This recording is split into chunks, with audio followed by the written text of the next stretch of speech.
So, my name is Dakota Hancock. I'm 37 from East Texas. Country boy raised by my grandparents to love Jesus. Don't play with God. Always been a believer, but never really knew until now. Just for an example, it's the stuff I deal with, and there's hundreds of stuff to tell. I just don't have the time.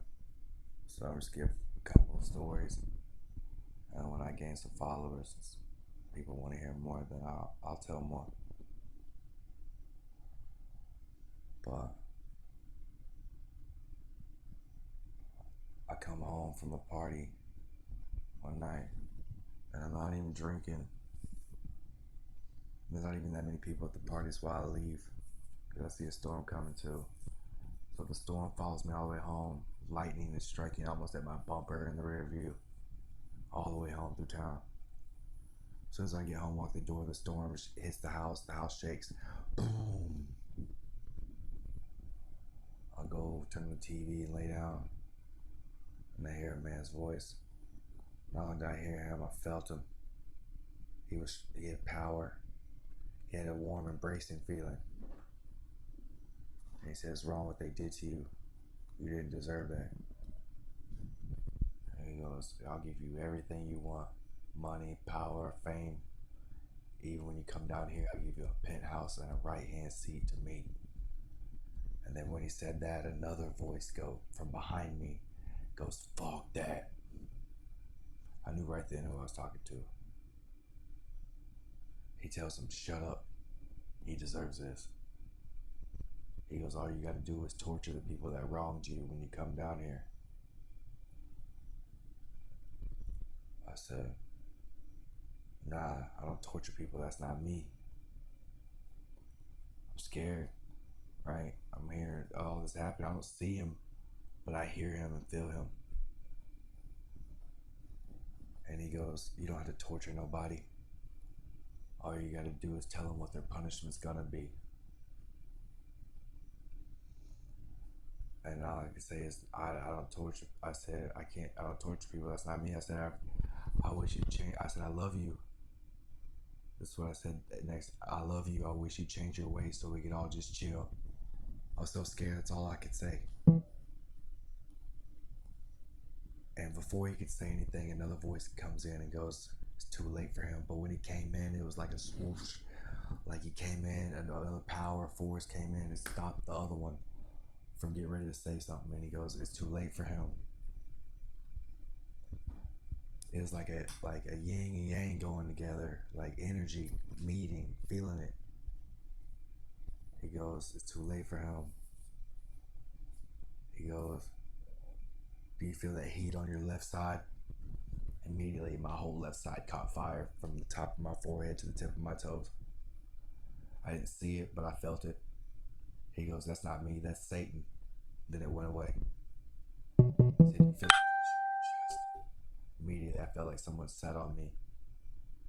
He goes, "That's not me, that's Satan." Then it went away. He goes, "You hear that in the living room?" And then I heard boom, boom, boom on the back door. He goes, "They're coming for you." He goes, "Do you hear that? They're fighting for your soul in there." And I hear feet scuffling all over my wooden floor. I'm laying in my bed hearing all this from my bedroom. He goes, "Who are you with?" I said, "I'm with you." "No doubt." He said, "Dakota, you're a musician. Look over to your right and pay attention." He said, "You see this man? How he's fighting these other men?" He goes, "That is you fighting these people. You see how he's tossing them into the pit of fire?"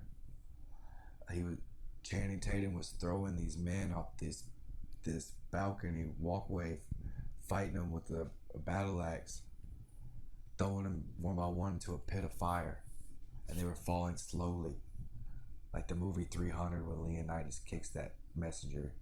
for threatening his wife. He kicks him down the pit. That's how he fell, but with fire. And I went back and watched this movie. It's not in there. He said, you see how he's tossing him into that pit of fire? He said, you ruining their careers by the stuff that you say. And then I woke up, right? The next day. Like he put me to sleep or something. I wasn't really sure. Wasn't really believing it. But here's another piece.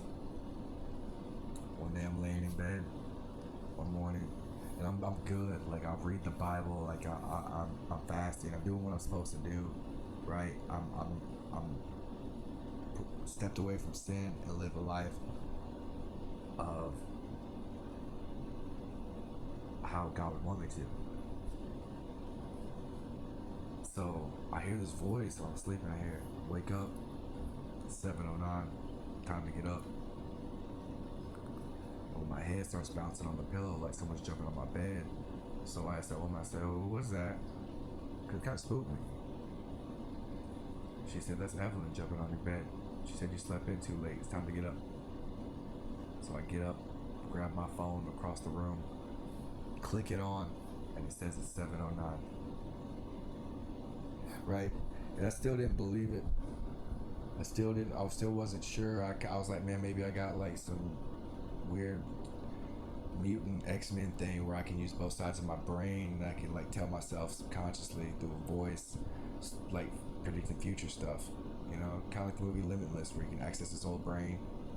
Kind of like that. I didn't know what it was. And there's just so much that I've dealt with from them. They predict the future so many times that I can't even question it anymore. They've made it so obvious.